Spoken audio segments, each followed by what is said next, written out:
Hello, everybody, and welcome back to another episode of the Kayfabe Central podcast. I am your host, Josh, as always, with another episode of the Headlines of the Week podcast. Um, I just finished uploading the and recording the WrestleMania predictions podcast, which was like 40 minutes. So we got a lot to do today. It's Friday. I should have knocked these out of the park yesterday, but like I mentioned in the Mania podcast, there was a lot going on. So we're gonna get this out, and it looks like we are gonna get it out before SmackDown, which is wonderful. That's what I wanted, because we have SmackDown tonight at 3 freaking hour SmackDown, and then and then we have the Hall of Fame starting at 1 o'clock in the morning, which is insane. Um, but yeah, so we don't have a whole lot of things to get into. We're gonna get straight into it. There's not a lot of things. Before we do get into it, though, I'm gonna do a little bit of self promo. Make sure you subscribe to the channel. Make sure you leave a like on the videos, comments, hit the notification bell so you're up to date with all the videos, the podcasts, and interviews. Go check out my interview with Alexia Nicole if you haven't already. We had a great conversation. She's a great person. Um, and yeah, overall, just great interview. So go ahead and check that out if you haven't already. So yeah, get that self promo out of the way, and we're gonna jump straight into this. Before I just wear my vocal cords out. Not a great week for WWE's PR, at all. And what a time to have a bad PR week at WrestleMania week. WrestleMania, wow. I just got a lisp out of nowhere for a second. Um, okay, that was weird. Um, WrestleMania week is a bad week to have a bad PR week. Um, Roman Reigns came out with comments recently that I did not like, and my respect went down for him a little bit for that. If you know what I'm talking about, then you know. If you don't know, you'll probably hear about it somewhere on social media. Stephanie McMahon said she has a no douchebags policy, but on her for her show, but invites Dana White onto her show. Um, I guess hitting your wife doesn't count as being a douchebag. But we'll leave that as it is. Um, yeah, that's very concerning. Um, Triple H made comments about people being critical of the product, and look, it this might have annoyed me the most. This really did irritate me as someone who does this for a living, who makes podcasts, who criticizes certain things. It's look, it's no different than sports, right? Like obviously pro wrestling is a sport. It's no different than like basketball. Like if or anything in life, honestly. Like I'm sure that there's been a time where Triple H has watched the show and like, oh, he was like, oh no, that show wasn't great, or that movie wasn't great, or he's gone to a restaurant and he wasn't happy with the food and he's complained about the food. It's the same shit here. And I don't cuss a lot on this podcast because I try to keep it as professional as possible. But I mean this was absurd for him to say. And it really, really was. And it's the same thing. We do this in every sport. There's analysts in every sport that their job is to be critical of the product.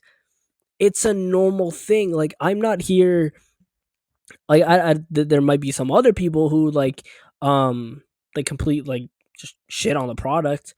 I don't do that, and I know a lot of other analysts don't do that. We criticize things, and that's our job.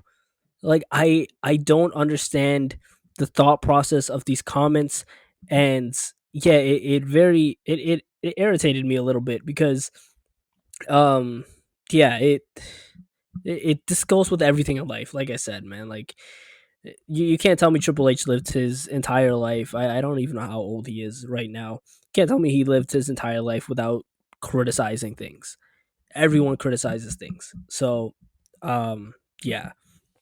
But moving on from the bad PR week that WWE has had, Nito and Bushi are leaving New Japan. Now, I don't watch New Japan. Um, and this surprised me a little bit. I think these two are they are pretty. I think they're 42, if I'm not mistaken, from what I heard. So they are pretty. They're up there in age for professional wrestling. So I don't see these two like going to WWE. And from what I know about Bushi is like he's a great he's a good wrestler, but he's not a what's the word I'm looking for? He's not a marquee name, I guess you could say, outside of New Japan. If he were to show up in WWE, not a lot of people would know who he is. And it's the same thing with Naito. Yeah. I forgot how to pronounce his name for a second. I still might have botched it. My mind is all over the place. But so they're leaving New Japan. I don't see them. I don't even see them going to AEW. There is a possibility where both of them are just completely done with wrestling and make sporadic appearances here and there. But yeah, I don't see either of these guys going to WWE or AEW. So there's that. Yeah, I don't watch a whole lot of New Japan. I've like seen a couple matches. Um and I know that we have like Forbidden Door coming up soon, and the whole AEW collaboration thing with New Japan, and um, but I don't think that Tony Khan would use them well. Like we had Kota Ibushi with AEW, and I think because he's injured, he hasn't been around. So I don't, and like I haven't seen much Kota Ibushi matches. I like the matches that I have saw. It looked pretty good, but yeah, again, I don't have much intel on this because I don't watch New Japan. Um, but I decided to throw that in there because I did find it pretty interesting. Um, we have a couple potential signings for WWE. Jeff Cobb being one of them. I think this would be interesting. I think he is wrestling in Japan on Saturday, so I don't see it being a case where he appears at WrestleMania this weekend unless he can like quickly after his New Japan match get down to Vegas or wherever, quickly sign a contract and he appears at WrestleMania. I don't see that being the case. He could appear on the Raw after WrestleMania. So yeah, I don't think there's a chance at all, like because I don't think I mentioned him as one for Andre the Giant Memorial Battle Royal in the Mania podcast, but yeah, there's not a chance that Jeff Cobb shows up this weekend. I would be pretty impressed if he did, if they were able to pull that off in that time frame.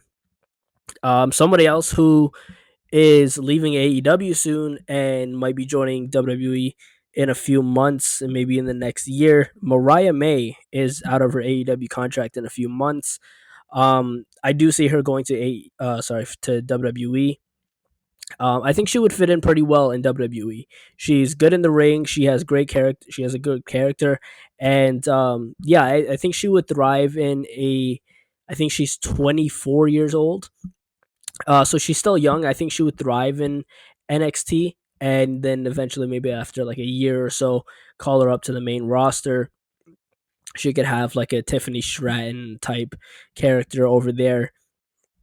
So yeah, I think that would be pretty cool to see Mariah May in the WWE. She probably could debut at like the Royal Rumble next year or something like that because she is still on contract for a few months. She did make it clear that she is going to be leaving the company, so I don't think she's going to be getting used with AEW for until her contract is up. Um, which is annoying. I think, and WWE has done that too. When wrestlers have came out publicly saying that they're not going to be resigning, they have just not used them. Which I think you should use them, and you should just have them like job out to people to put people over and stuff like that. Like you could have Mariah May. Like if you wanted to build up Chris Statlander more, you could have her take a loss to Statlander, or like a Julia Hart if you're building her up. So I think you should still use. They should still use Mariah May, and I think WWE and AEW should do that a lot more. But I don't think that they will, because usually that's how the pattern goes. They make it public that they don't want to be with the company anymore, and they don't get used. Um, Nick Wayne beat Commander for the ROH television title on Collision last night. Um, Pretty solid match, and I'm happy for Nick Wayne. This makes Nick Wayne the the youngest ROH television champion, the youngest AEW champion because of the connection with ROH and AEW, and something else. He's the youngest champion in AEW and Ring of Honor at 19 years old, which is pretty damn impressive. And I know Roxanne won the ROH title at like 19, but she was like a month older than Nick Wayne currently is when she won it. So, which makes Nick Wayne the youngest ROH champion in history. And I don't think that's getting beat. Like 19, that's impressive. And like, how many world titles is this kid going to win? Right? Like, because even if he doesn't win a world title until like the next 5 years, he still has a lot of time. I'm a fan of Nick Wayne. I like what Nick Wayne's doing. When he first got signed, I didn't know much about him, and I was like, yeah, I don't know who this kid is. I don't know if he's gonna be any good. And he was good. He had great character development. I think he's doing good alongside Christian Cage, which is looks like it's going to being broken up like eventually. But yeah, this is cool, and I think Nick Wayne has a huge future ahead of him. Um, the ops, I couldn't think of a cool transition for this next topic. I was trying to. The ops win the trios title with Powerhouse Hobbs because the name, the name. I'm blanking. Hook. There we go. Is not available. We saw last week on Dynamite that he threw up. I didn't see it live when it happened, but I saw it after. Apparently, he threw up twice in the ring. So hopefully he's okay. Pac is injured, so John Moxley replaced Pac, which that made sense to me. And I was like, okay, Moxley's replacing Pac. They might just have this 3-on-2 situation where, which they announced initially, the 3-on-2 situation where the ops retain. And, we run this back when everybody's healthy, when Hook and Pac are healthy. And that's when the title changes hands. But they went with Powerhouse Hobbs as the replacement for Hook. And they end up winning.